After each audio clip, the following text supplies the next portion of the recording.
stay tuned because for the next 60 minutes, Motorsports Unlimited is on the air. Hi, I'm Jerry Bryant, and these are the lovely ladies of Motorsports. And all this hour, we're going to have 60 minutes of action-packed excitement.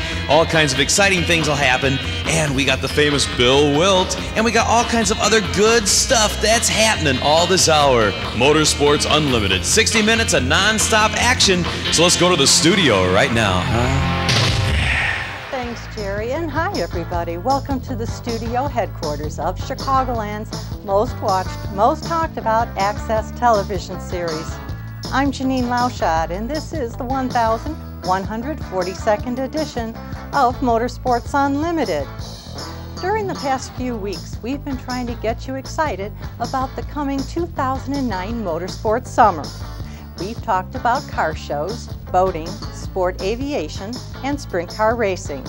Today is one of Bill's favorites, late model dirt cars. We're not going to the racetrack though. Bill says the way to enjoy any race vehicle is to understand it. And nobody ever understood late model dirt cars like the unparalleled, unprecedented 9-time Santa Fe Speedway late model track champion, Tony Izzo. Over the years, we were fortunate enough to persuade Tony to share some of his knowledge. Today, we're going to piece some of it together. Let's begin with the reason they scale a car. We taped this 18 years ago, but the cars haven't changed much, and the information is still valid. Scaling. I assume we're not talking about scaling fish.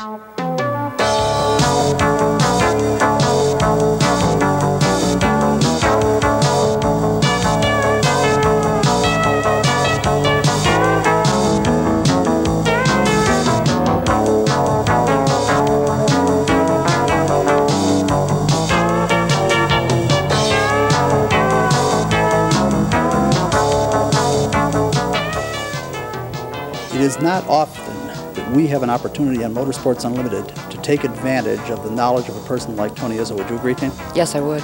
Very much. Now, I want you guys to step forward here, up by the front of this car, and that's good, like that. What's the car sitting on? Scales. Scales. Why? I don't know. I think Tony's supposed to tell us about that. Kim? I have no idea. Okay, neither one of you know why the car is sitting on scales, and yet this is a very, very important part of working with race cars. Now, we've got Tony Izzo standing by to explain this, but I was a little interested before we started the camera, is we've got somebody else here that can give a pretty darn good explanation too. Okay. Carrie, can you come on in here, please? I want you to help us on this. Come on in here. This will be fun, you'll see. This is not fun. Come on, this is fun, you'll see. This is not Anybody that knows Motorsports Unlimited and knows Bill Wildt knows that I'd much rather talk to the pretty girls than I would with Tony Izzo. So I'm going to first get whatever information I can out of you, and then we'll get Tony into the scene. First of all, this is Carrie Izzo? Right. Okay, Carrie. You do seem to have some knowledge of what the race car guys do with these cars, and I was interested before we went on camera to do this little piece. You know why this car is on the scales. I do. Let's hear it. Well, basically, my understanding is we need to know what percent of the total weight of the car is at different points of the race car. Well, you're exactly correct. Now, let me even press you a little bit further. Do you know how much we need at each corner? No. So you don't get involved in that part of it at all? No. No. I write the weights down and then tell them what the percentages are, but I don't know which corner needs which weight. But you are involved to the degree of keeping records and all that sort of thing? Yes. Okay. Do you do it differently at different tracks? Yes, but basically he's been running Santa Fe mostly the last couple of years, so we don't get involved in too many other tracks. Excuse me. Carrie, once you've done that, you know what the weights are. Does it change every week, or once you've got that calibrated, do you just do that the same thing every week as far as the weight? It changes constantly. You can put fuel in it, and it changes all 4 corners. Okay, but we don't know what those corners are supposed to be. No. So I've got to talk to Tony. He knows. He knows. Okay, Carrie, if I can get you to step right over here with the other girls. And Tony, welcome once again to Motorsports Unlimited. And I guess there's no way to keep you out of the picture because you're the guy that does have all the knowledge. Even your wife will concede that. Well, I guess that's true. I heard that. Okay, give us an idea now. She has explained that the reason you've got this car on these 4 scales is because you have to get a certain amount of weight on each one of the wheels. How much are you willing to share with us? How much do you want on each wheel? Well, we have to take the total weight of the car. And wait a minute, don't let you turn away from the camera. I want to make a TV star on you. Go ahead. We have to get the total weight of the car. 2,400 pounds. Well, it depends on which situation we're at or what racetrack we're at. You're talking about as far as their rules are concerned and what they, right?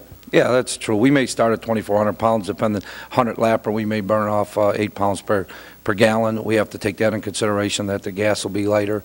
We'll burn off to get the car lighter in the rear. Oh, no, wait a minute. So you're saying then if you're running a longer race, you are likely to balance the car differently to take into account the fuel burn off as the race gets... I don't want to put words in your mouth. Am I getting it? That's absolutely correct. A lot of people don't really realize that in a race, and that they'll take a regular 30-lap feature that they run every week, and then when they go to a bigger show, a 50-lapper or a 100-lapper, they forget that all the lift bars and everything that are in the car, when the car actually burns gas out of it, the car actually has a tendency to raise up higher because the springs will raise it up, and as the springs raise the car up, it'll either move the weight around from front to rear or left to right, or cross, as we call it.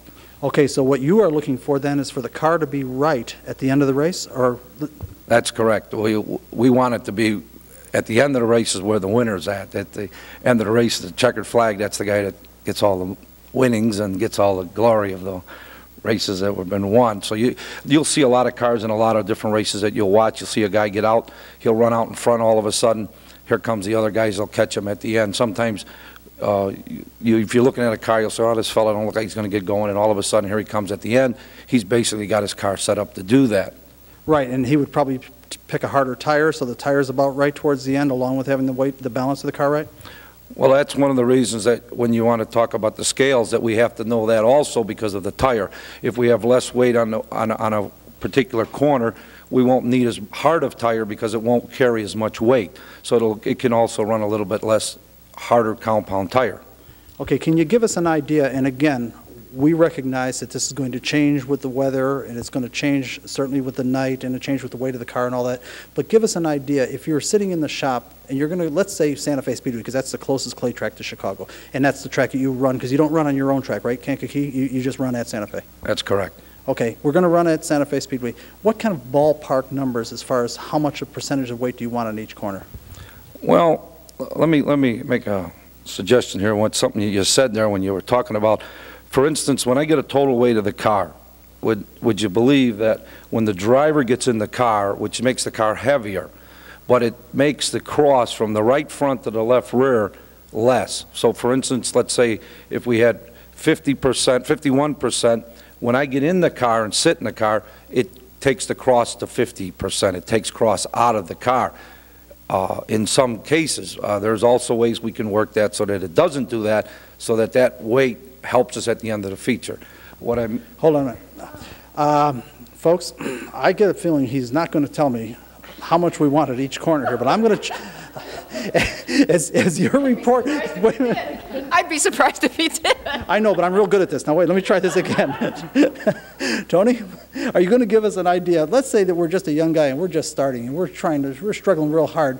You've won more than anybody ever in the history of Santa Fe Speedway. You give us a little bit of an idea of what a guy could, and granted the person's going to sit in the car and how much he weighs and the fuel. Where are we going to start? Well, I found that at Santa Fe Park, if you want to run, there's two ways of doing it now. You got to remember, you have to run the bottom of the racetrack and you have to run the top of the racetrack. Wait a minute, he's not going to tell me, is he? We're going to keep going. Where are we going to start? Well, all right, I'll start at the left side of the race car at Santa Fe Park. Should be at 53.5% of the total weight of the car should be on the left side tires. Okay, and how much weight do you want in the left front corner? Well, that's hard to get. And you don't have to give me an exact number, just about. Well, I would say you'd want to have 200 pounds more on the left front than on the right front. Okay, great. That's a real good number for us. So you're looking for a couple 100 pounds heavy on the left front. That's correct. As a starting point. Yes. Okay, right rear, left rear. Again, that would also, we would want, that plays into two ways. When it's a wet racetrack, when we're trying to qualify the car, we want to get on the right rear, is what we call right rear. That means you'll have more weight on the right rear. For qualifying the car in a wet mud, it'll get better qualification times. It'll won't burn the tire off, as we call it. It won't heat the tire up in qualifying. You can run short races.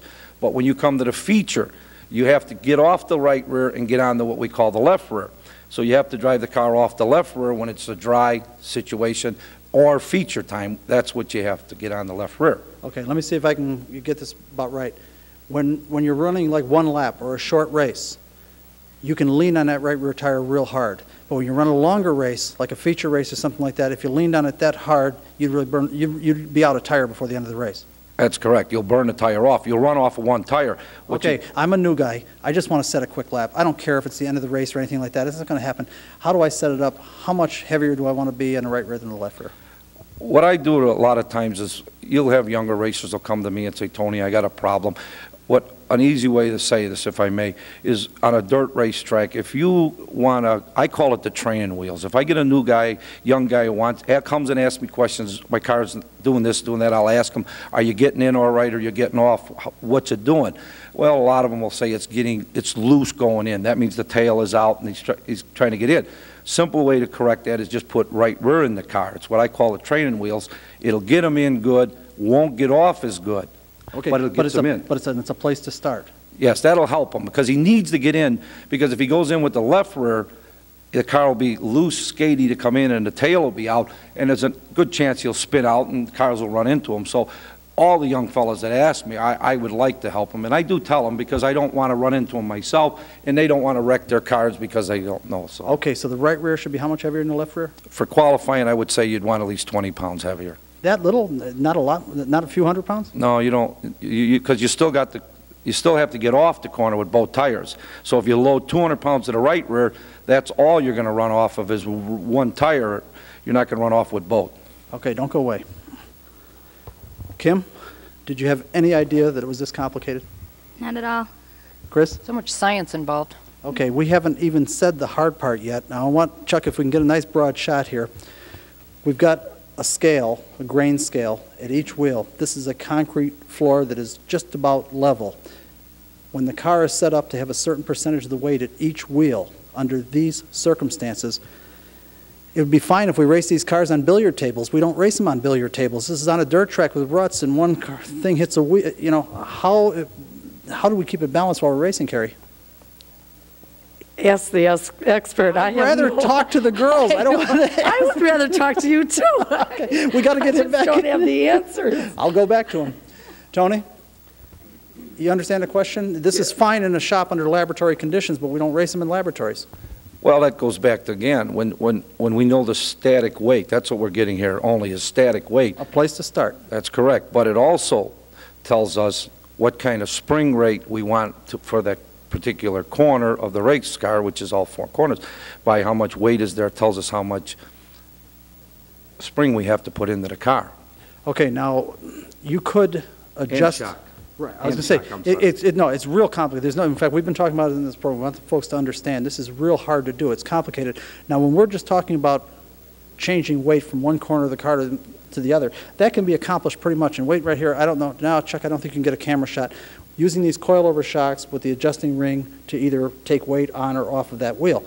But you're saying you go further than that, is that you also select the spring itself as to how heavy the spring is going to be based on what you see on the scales? That's correct. I have to put a spring rate in there for the weight that I have on there. And there's several other parts that come into play in the situation. Just for instance, you can put 2 pounds of air in one tire and move approximately 20 pounds or 10 to 20 pounds of air because it moves all four corners. So, for instance, let's say if I felt that my race car was a little sluggish getting off and I felt I need a little more left rear to get off. When you change the springs in the car, you change the angles of all the geometry of the A-frames, the steering arms, so much of that. So we really stay away from that. I do. We don't need that. We get a ride height that we got in the front of the car so that the car, as the car goes up and down on the dirt, as the bumps, it has a tendency for the steering arms to pull the tires in and out. Bumps there. We stay away from that. So I do it basically, try to do it with wheel offsets. If you take a wheel, move it out it'll take weight off that corner. If you take the tire and put it closer to the axle or the rear end or the center towards the motor, that corner will get heavier. Okay, what we are saying in effect is that these, all race cars, not just these, but all race cars are kind of a Rubik's Cube in that, if you've seen that little puzzle, the Rubik's Cube, in that you move one thing and you've changed everything else at the same time. That's correct. This takes experience. That's right. When you put 1 pound of air or 2 pounds of air, all 4 corners will change. Just by putting a couple of pounds of air in one tire. That's correct. So sometimes, and again, that's a big play into what we're talking about into the end of the feature. As you start with air pressure at one pressure, as you're running the tire, if it's not got the proper weight to it, it'll have a tendency to either run hot. If it runs hotter, it'll gain air. As it gains air, it gains weight. As it gains weight, it may take from the left. If it's on the right rear, it'll take from the left, and it'll hurt us getting off. So we have to take all of this in and make sure it's only going to gain 2 pounds on the right rear, 2 pounds on the left, or right rear, left rear, the same. This way we keep the static weight all stay the same. Okay, it really is complicated, and one of the reasons, and we've talked about this on the program before, one of the reasons that the very successful race drivers aren't 18, 19, and 20 years old is because it takes years to develop this kind of experience. I'm sure you'd agree? Yeah, well, we learn a lot of these things through our mistakes, too. I mean, probably all of them. That's correct. Sometimes they get a tire going down that you'll be losing air, and all of a sudden the car got faster. And so you have to go back into the pits when you remember them things and say, well, maybe the tire doesn't need 12 pounds, maybe 8 pounds makes it work better because it changes percent of weight in the car. Okay, one of the things that we're going to be doing, Lee Byers has sort of inspired these programs that we're doing all about late models and everything, and the idea is to finally put one together in the shop and then to go to a racetrack and actually set one of these cars up. And when I was explaining this to you, because we would like to use the Kankakee Speedway in order to demonstrate all this, you indicated a willingness to actually conduct a seminar on how to drive one of these things. Well, it's true. I would. Okay. I think that's very generous of you. I mean, I got the impression that you were concerned about helping the youngsters get started in the sport. That's correct. We just haven't got it off the ground yet, but we're going to work very hard at. You got your beginner racers that need to get some basic ideas of what it takes to get around the racetrack. I mean, so they don't wreck their race cars. Cost them more money. And get discouraged. That's correct, and that's what happens. And I've always felt, and I've got a lot of guys that car builders and so forth, engine builders, as you're doing, you're really helping the public a lot, and I believe even the people that watch the show have got educated, because I've got educated watching your show. I thought, I pretty well know everything, but I've watched a lot of your parts of your shows that have helped me a big lot in things that I wasn't sure about. And I got answers from them. Well, I'm certainly flattered by that, and I'm going to tell you something. Whether you realize it or not, you educated an awful lot of beginning late model drivers tonight. When just the one piece I really picked up on is changing the offset of the wheel is going to change the weight loading on that corner.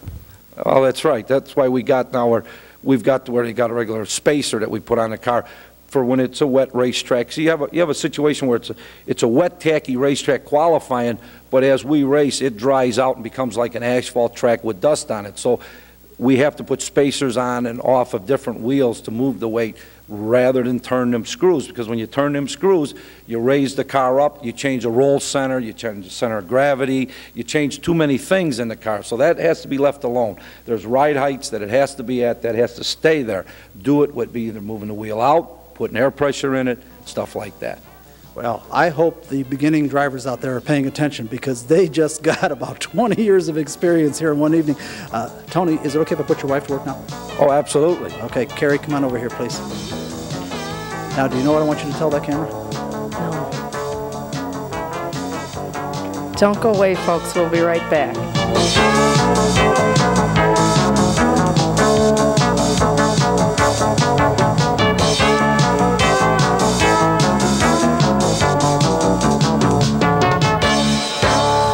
Says young racers should take this program and watch it over and over.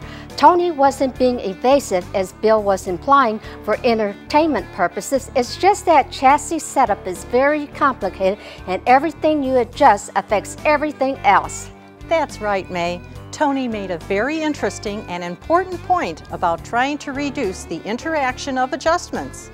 He said rather than changing weight at each corner by raising or lowering by cranking on the jack screws, Use wheel spacers to offset the wheel to raise or lower weight at that corner. Turning jack screws will change the weight, but it also changes suspension geometry.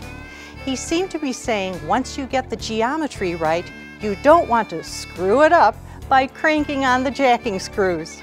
There was a great deal of information in that piece, if you were listening carefully. There sure was. Hi, I'm May Chin. Let's jump forward a couple of years when Bill once again persuaded Tony to share a little bit more information.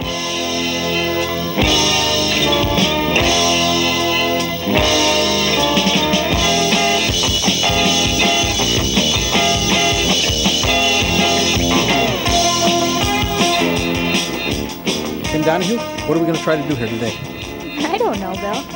You don't. I just show up for the shoots. I don't know what I'm doing. Wait a minute, don't you remember at the Dependable Christmas Party when we went back to Zobel Race Cars and we did that whole explanation about the rear end, and what were we talking about back there? All I remember is leaf springs and frames and stuff. Well, you almost said it. Four frames. Four what? Bars. 4 bars. 4 bars. We're talking about 4 bars, and we were also talking about leaf springs, but we couldn't see any of those parts, could we? No, we couldn't. Okay. Crystal was particularly confused because we talked extensively about the 4-bar arrangement, and you couldn't see the bars. No. Okay, what we want to do on today's show, and Allison, we've got her here today specifically because she happens to be a rear-end suspension expert on the super late model cars. Am I correct, Allison?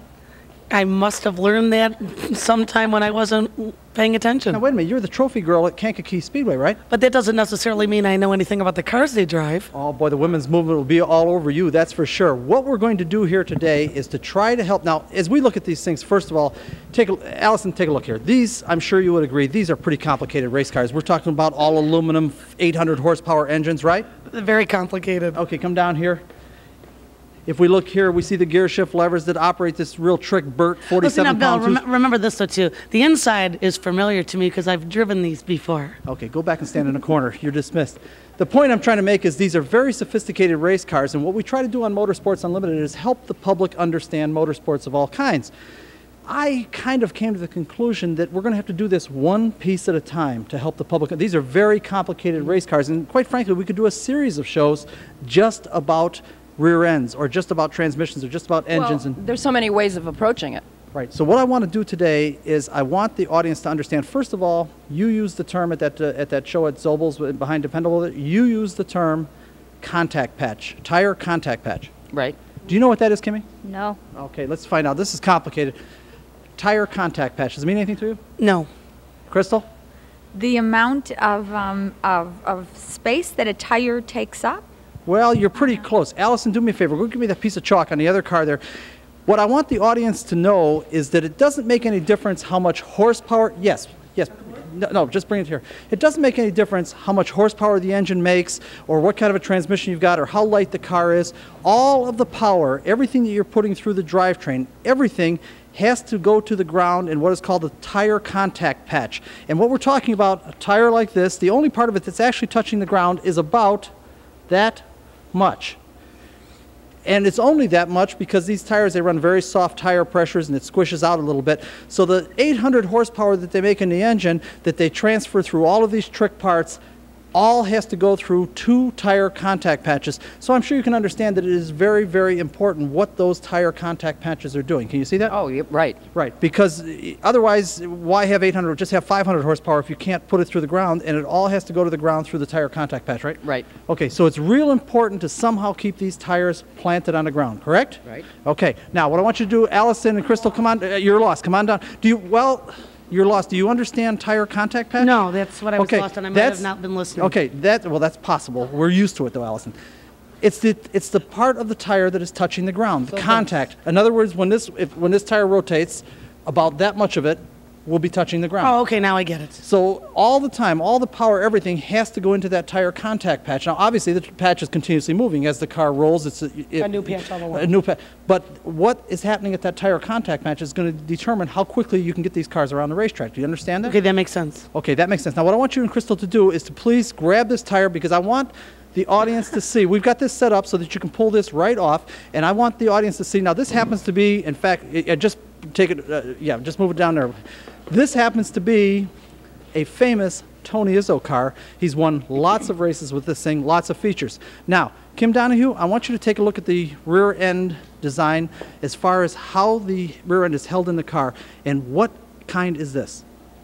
What kind is it? Yeah, now what kind are there? What? Wait a minute, Chris, you're kibitzing here, what? I told her what it was. Kim, what is it? I know. Wait a minute, come on down here, Allison. Allison says she knows. Come on down. Magnesium. Ah, Allison, you heard one word she heard one word we were talking about before. Okay, the choices are you can have a 4-bar car, you can have a leaf spring car, you can have a Z-bar car, you can have a swing arm car, you can have a coilover car. What do we have here? Bill, I wouldn't know the difference between any of those That's that you what just said. And that's what we're here for. That's what we're here. This car is a leaf spring car. And Chuck, if you can get a camera shot, maybe you're already there. He's nodding his head. He's maybe already there. This happens to be a leaf spring. You see this piece here? Yep. This is the leaf spring. You see how it's mounted up there in the front? And I don't know, Chuck, if you can see that up there. It's mounted to the chassis here, rigidly. And then, Chuck, if you can swing your shot back here. And if you notice, back here, it's got like a slotted hole. So that when the wheel hits a bump, and I don't want to knock this thing off the floor, Jack, but you see how that moves? And Chuck, can you see that in your camera shot? He's squinting a little bit. You see, the spring actually arches. Now, this is only really a partially leaf spring car. It is a leaf spring car, but if you'll notice, it also, Chuck, if you can get your shot up here, it also has these coilovers. Do you see that? I see that. Okay, and the coilovers, of course, are also springs. Essentially, what they use the leaf springs for on this car is to locate this rear axle, and that's what we're talking about. We're talking about this piece here, the rear axle, to locate it laterally in the chassis. This is one of the ways of doing it, and hopefully throughout the course of this program, you're going to see another way, something called a panhard bar. They use the leaf springs on this particular chassis, and this is a very, very successful car. Now, the hard thing to explain to you guys is the tricks that they're trying to do with this rear end, because there are so many pieces back here to look at. What I want you to remember is Newton's law of motion. For every action, there's an equal opposite reaction. If we tromp on the throttle with 800 horsepower, we're going to try to spin those rear wheels. Okay. All right, the rear wheels are going to try to go this way. An equal amount of force will try to make the rear end, which is bringing the power to the wheels, turn the opposite way. Do you understand that? Yeah. Yep. Okay, now it is important. Years ago, they didn't try to take advantage of that phenomena. They literally mounted it solidly, and there's a number of ways to do it. I don't mean it didn't have suspension. It had suspension, but there's a way of resisting that torque reaction to just make sure that that thing doesn't torque react at all. If anything, it'll lift the front of the car, but it won't. They're not doing anything with it. And what they determined over the years was, wait a minute, guys, let's try to take advantage of that torque reaction. Let's try to do something with it. When that rear end wants to rotate the opposite way, why don't we make it do some work for us? Now remember, on the dirt cars, they have a specific problem, and that specific problem is getting traction. Now if you had it mounted in such a way that the rear end couldn't torque react at all, as soon as you hit the throttle, the tires would have to spin. And they don't want the tires to spin. So I think one of the big advantages of what they're doing with the ladder bars, or the lift bars as they call them. Go ahead. Why would the tires spin? Well, remember, when you hit the throttle, two things happen. The wheel wants to turn this way, and the rear end wants to turn this way. If we keep the rear end from turning at all, absolutely solid, it means that rear wheel has got to spin instantly. If we let the rear end torque react a little bit, let it rotate, it softens the blow. It's a little softer blow to the tires. If it doesn't make sense, say so. It makes sense. That all makes sense? All right. I think I need the professor out here. We've got Tony Izzo. Tony, come on out here. He's waving his hand. He doesn't want to do this because this wasn't. Come on out here, Tony.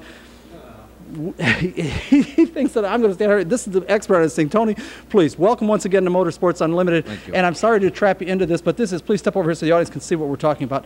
Well, wait, I don't want to block the pretty girls. Well, you're learning from me. Tony, this is your old race car, one of your old race cars. This one happens to be a Larry Shaw car, is that correct?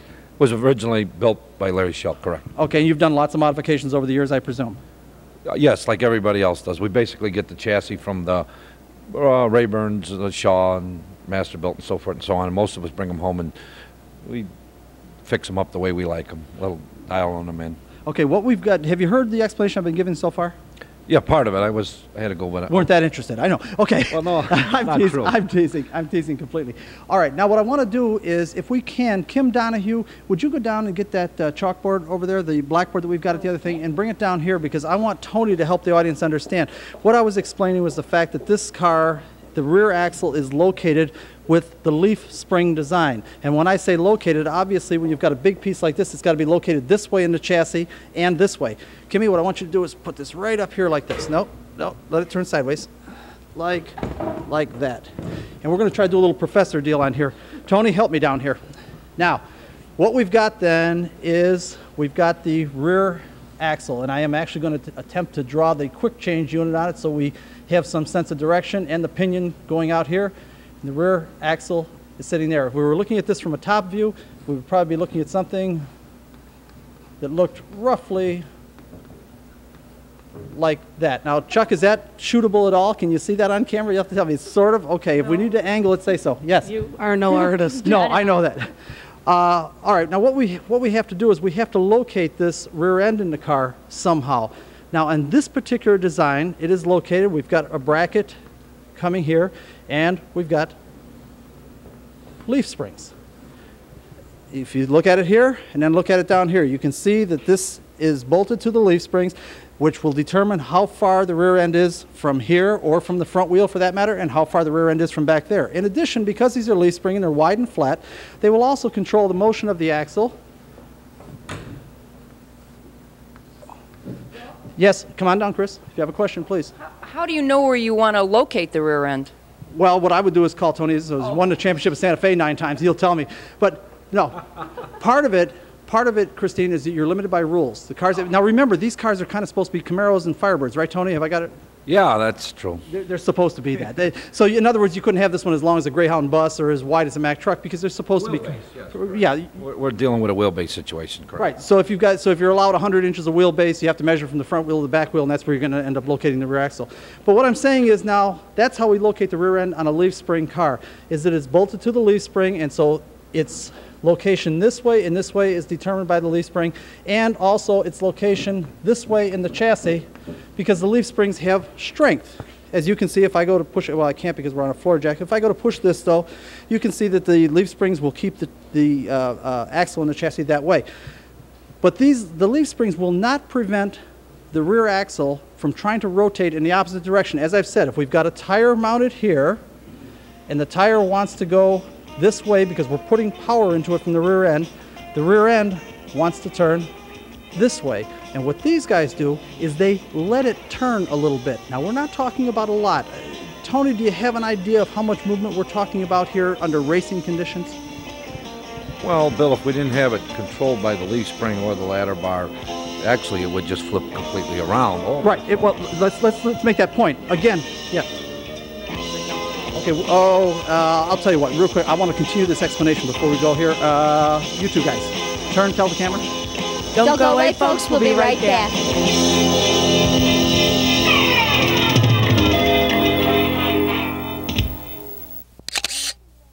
I kind of understand, but before we learn more, let's meet the girls on today's show. Hi, I'm Chris Schutz.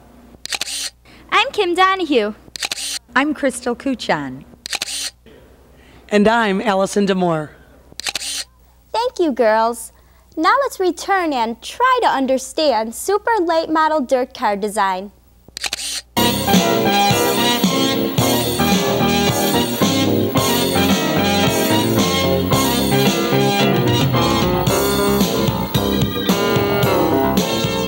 We are back, and as always, as soon as the camera light, the tally light goes off, the girls start asking all kinds of questions, and we get some great material. It provoked Tony to go and actually set up a rear end here. This, what you're looking at, is actually what's in the car. This is the rear end that we're talking about, and here it is in the car. It happens to have the hubs and the brakes mounted on it, which would go on each end, obviously. This gives us a little better chance to kind of explain what is happening back here.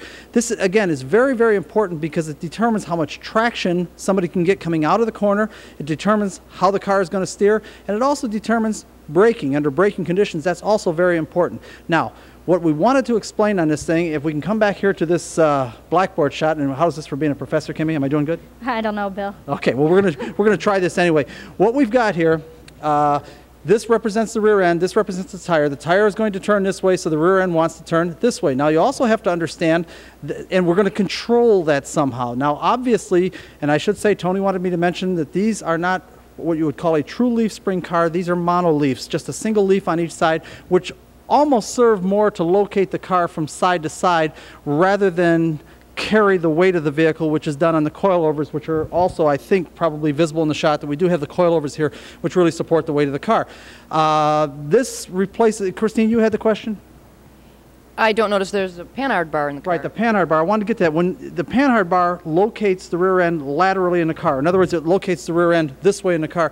And when you use the leaf springs, you don't use a panhard bar because the leaf springs locate it this way. Okay. You get the idea? Okay, so but we're going to get to that in today's show to show a panhard bar and how that works differently. In any event, when the rear wheel wants to turn this way and the rear end wants to turn this way, if all we had were these single leaf springs, it would just roll them right up. They're not near strong enough. They would just roll right up like that. So something else has to control that action. Now, what we've got here is, this is what these guys call a ladder bar. And Tony, if you would step behind here so we can show this, I want to show what happens when you hit the throttle. Go ahead and pull it down. When you hit the throttle, if this weren't controlled in any way, this would spin all the way and keep right on going. It would keep right on going all the way over, and you'd spin the drive shaft right off. Okay, Tony, go ahead and bring it back down. Now, obviously, the power goes into the rear end here. So if you allowed that to spin, the drive shaft is connected here, it would yank the drive shaft right out of the car, and that would be the end of it. So obviously it wouldn't go completely over. What they do is put a coilover attached to the frame. So that, go ahead, Tony. When this tries to rotate, this is held solidly at the top. It compresses the coil and, of course, the shock action. And do you have an idea, Tony? I don't know if you've probably never looked back there while you're racing, but under racing conditions, how much movement are we getting like this of the rear end when you jump on the throttle and when you lift the throttle? How much movement actually is there? Well, again, like you said, if there was no spring, it would completely go out. We control how much movement we want in it and how thick of a spring or a rated, heavier or thinner rated spring on the ladder bar there. What I want the audience, controls, I'm sorry, Bill, but that controls how far it will come up and down. I understand that, but what I want you to do is I want you to show the audience, if this is normal, like this. Now, when you jump on the throttle, say at Santa Fe Speedway, say you're set up for Santa Fe, if you jump on the throttle, how much does it move? Oh, I would say it would move no more than an inch at the most, inch to 2 inches at the most. It moves that much? Yes. Okay, so in other words, you jump on the throttle, this is probably going to go up about that much before it compresses. It depends on the tension of the spring that you use and the shock control and all that. Right, which has a lot to play with, again, when we're talking conditions of the racetrack. We want it to travel more on a dry, slick racetrack, which will help hook the tires up. And when it's a wet racetrack, we would want it thicker. We would have less movement in it. Okay, now how about when you lift the throttle? Now what they do is, we don't have it on here now, is what they do is they actually have a chain connected here to a rebound shock. There's another coilover shock mounted right ahead of it, so that when this tries to go the opposite way, go ahead, Tony, when it wants to go the opposite way, then we've got a recoil shock that keeps it from spinning down the other way. Now, how much movement is there when you lift the throttle? Well, it's not as much, but I think what our theory is there is basically we're trying to take the rear end and push it down back into the racetrack to keep the traction into the race car. Right. Once again, we get back to the whole thing of the tire contact patch. You want to keep it planted on the ground for both traction and braking. Correct, or else we'll have a looseness skid. It'll want to spin out or so forth and so on. Okay, so when the audience sees you guys out there and you're coming out of the corner, they should know that what's going on as far as this rear end back there. This rear end is moving all the time. That when you jump on the throttle, it's coming up like this, and when you're lifting the throttle for the corners, it's diving down like that. And that's not, and we also have the shock control up here to further give shock control. That's correct, and also try to push the rear end. As this comes out, as it comes up, it lets it come out. As it goes back in, it tries to pick. As you can see, the angle we have them about like this, 45 degrees. And as it tries to come, let's give a like this. As it tries to go down, it tries to compress the shock as it's doing. Which, as it tries to compress, it tries to pick the back of the car up, which in reality pushes down the tires into the tire patch that we're talking about onto the racetrack. Okay, we got a question down here from Allison. Go ahead. So, Bill, basically every time that's making that action, that's the strongest point of it hooking into the ground, the tire patch? Right. What we're trying to do is to keep the tires firmly in contact with the ground. Now, if you didn't, for example, let's just say that you just made this a solid joint. You didn't use the coil spring or anything. You made this a solid joint at the front, so it moved with the rear end could go this way, but it couldn't rotate at all. When you jump on the throttle, it would spin the tire immediately. It would spin it immediately. It would make, and what you're trying to do is keep the tire from breaking loose to give as much traction as you can by softening it a little bit. Have I?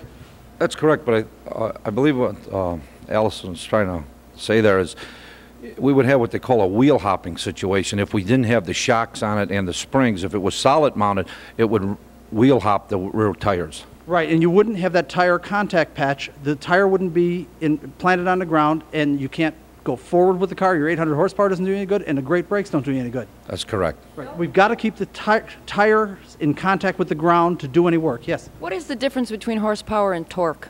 Oh boy, not on today's show. We're going to do that one of these days. Give me just a brief definition of torque then. Well, torque is twisting force. If I were to take this lever here, for example, and push it as hard as I could, and Tony was going to try to keep me from turning that, we would measure the force I'd be putting down. That would be torque.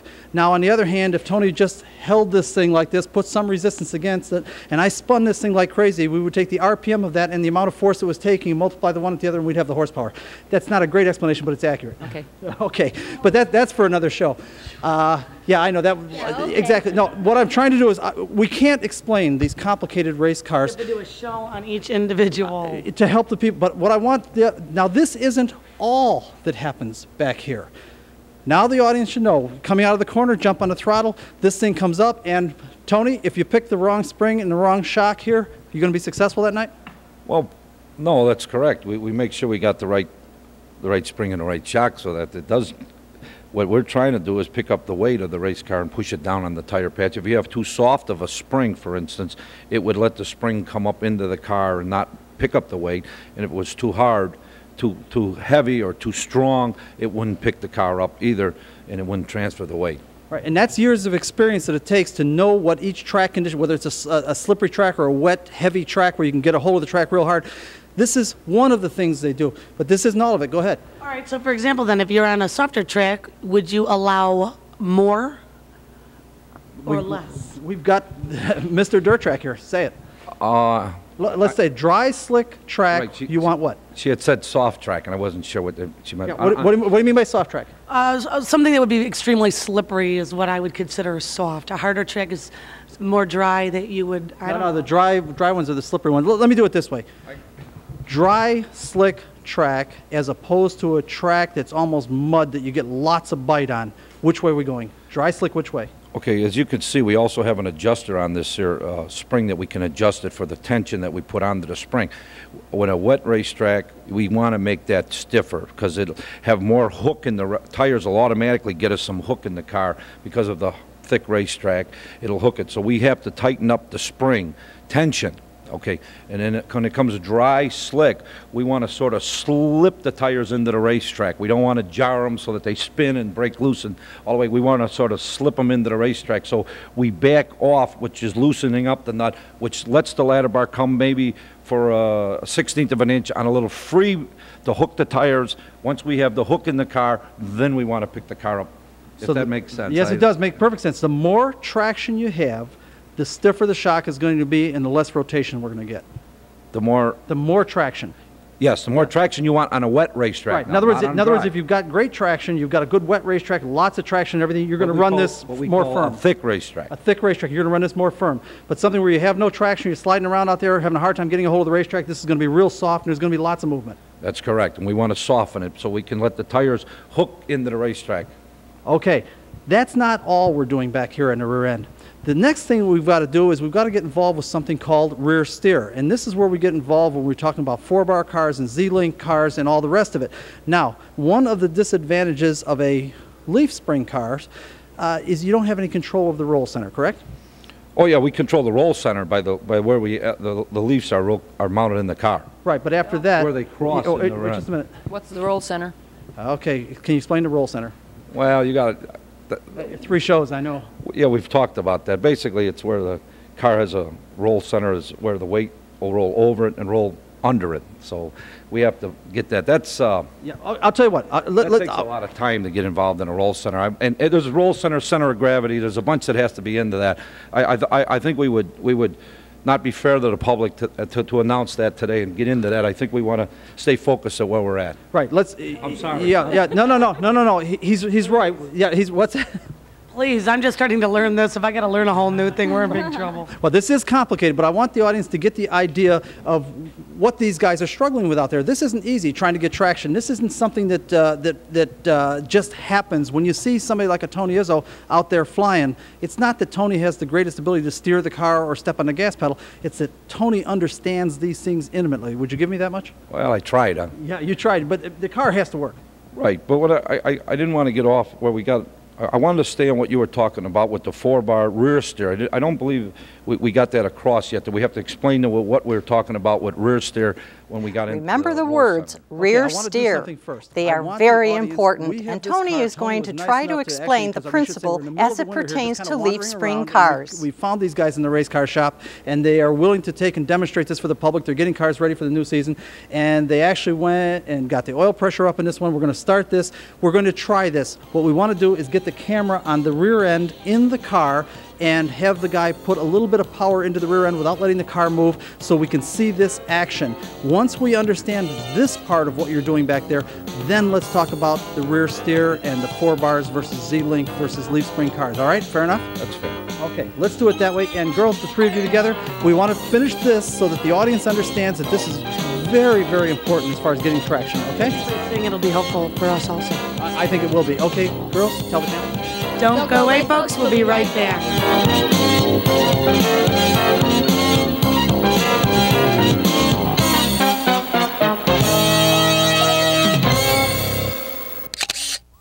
Believe it or not, I think I've got it. Now let's watch the rear end in action.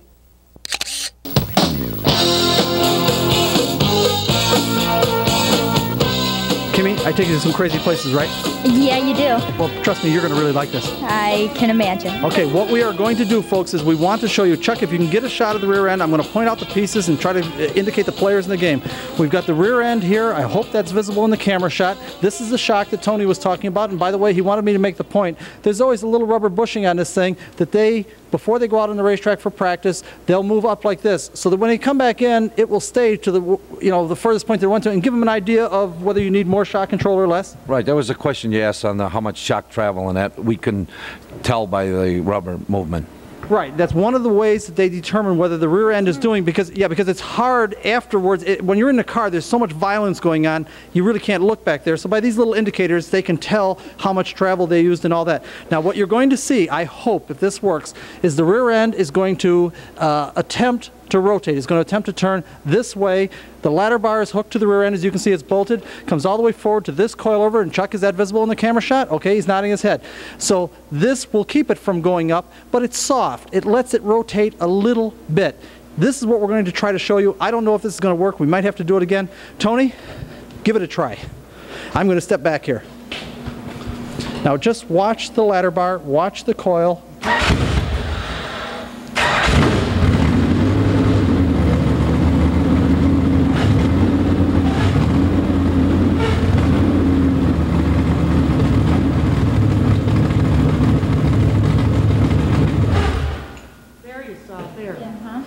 Did you get that?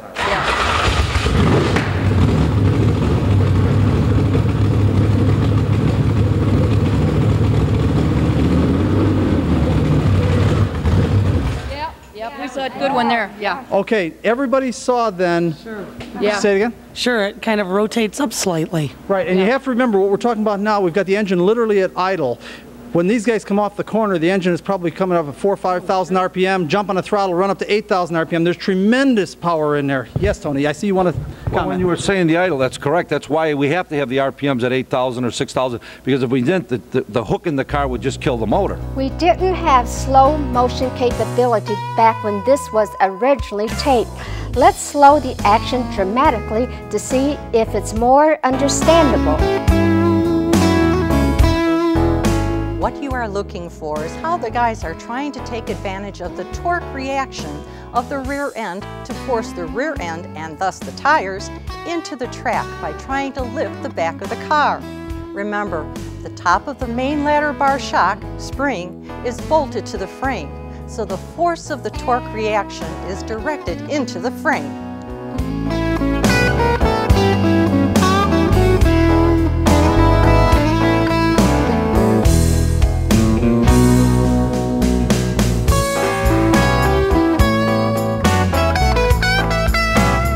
All this is going on every turn, every lap, as the racers are trying to find ways to get better traction. Let's take one more look at normal speed.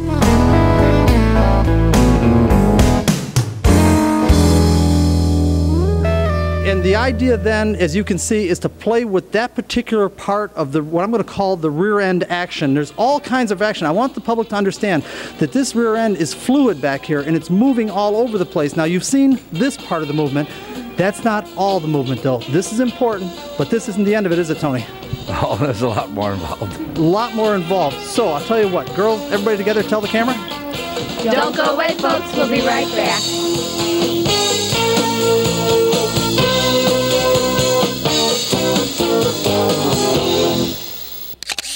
That demonstration made it completely understandable. But Bill and Tony say there's more to rear-end suspension designs than understanding the ladder bar. Watch.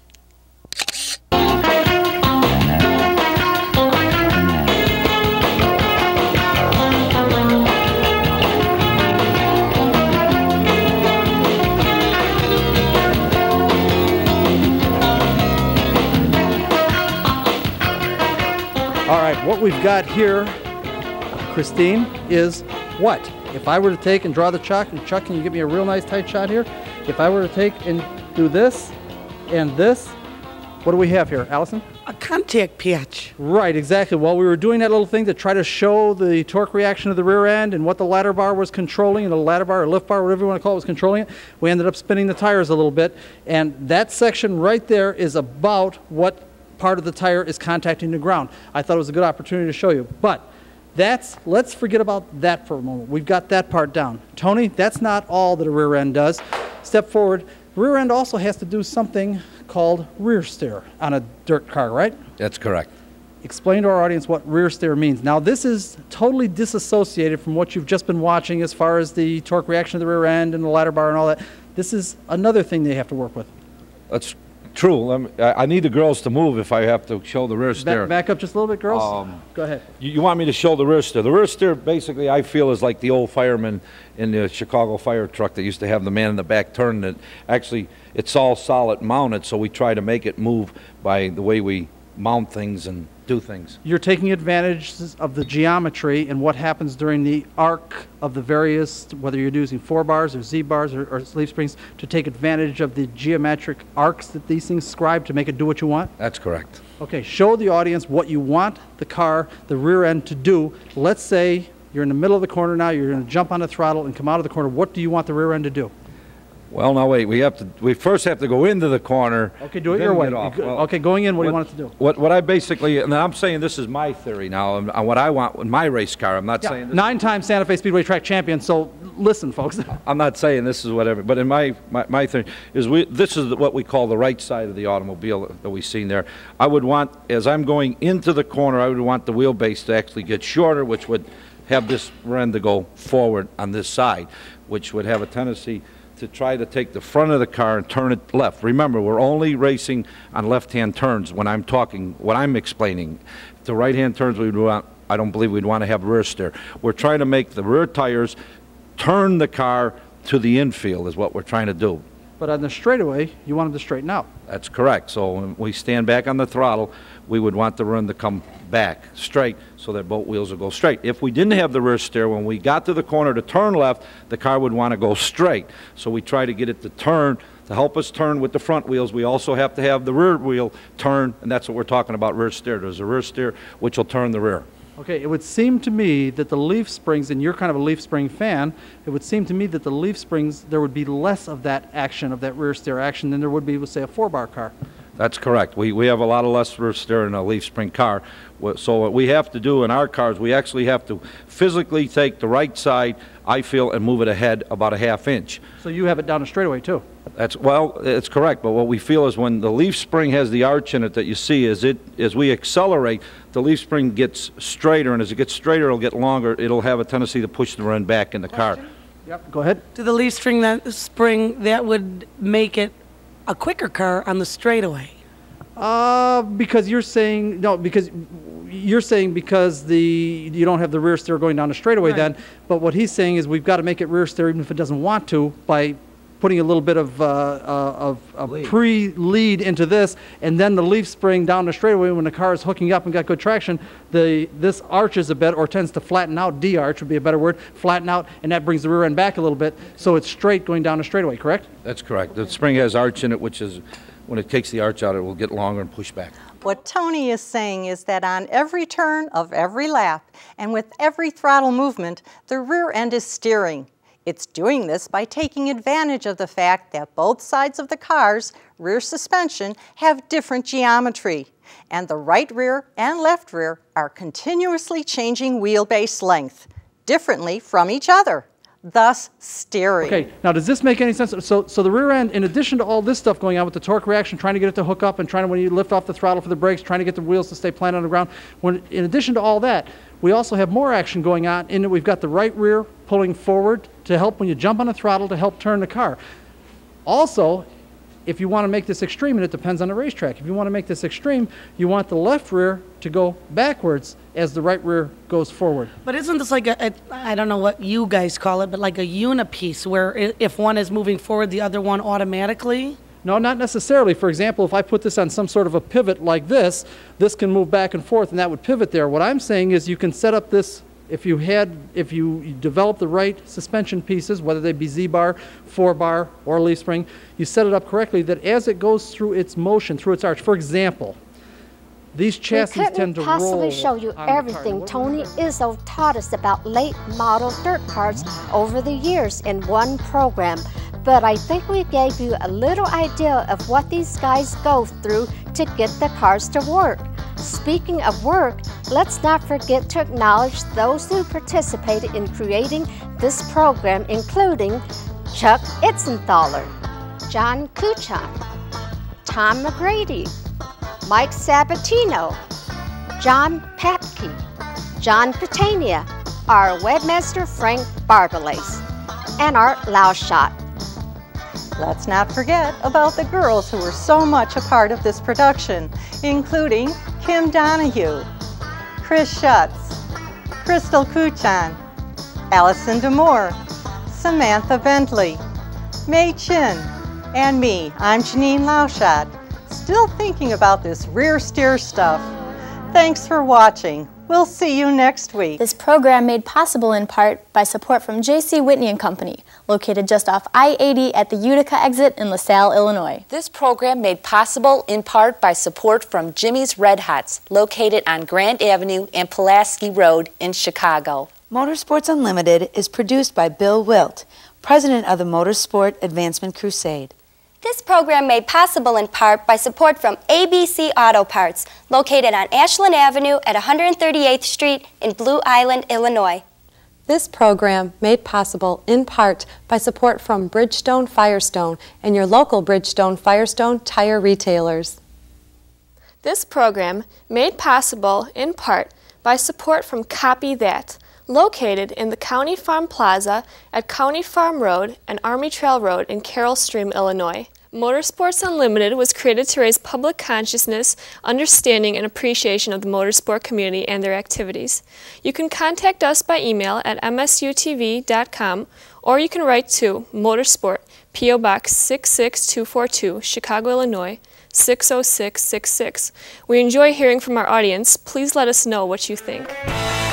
Next week on Motorsports Unlimited, your guess is as good as mine. The 2009 summer season is nearly here, and our shooting schedule is just ramping up. We'll see what comes first, but tune in, because it'll be cool, whatever it is. Cars, boats, motorcycles, airplanes, all the things that make life worth living, all next week on Motorsports Unlimited.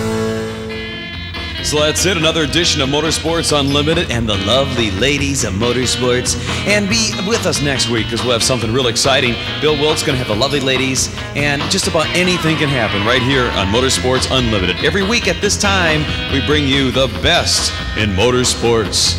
So be seeing ya. Bye-bye. And keep on rocking.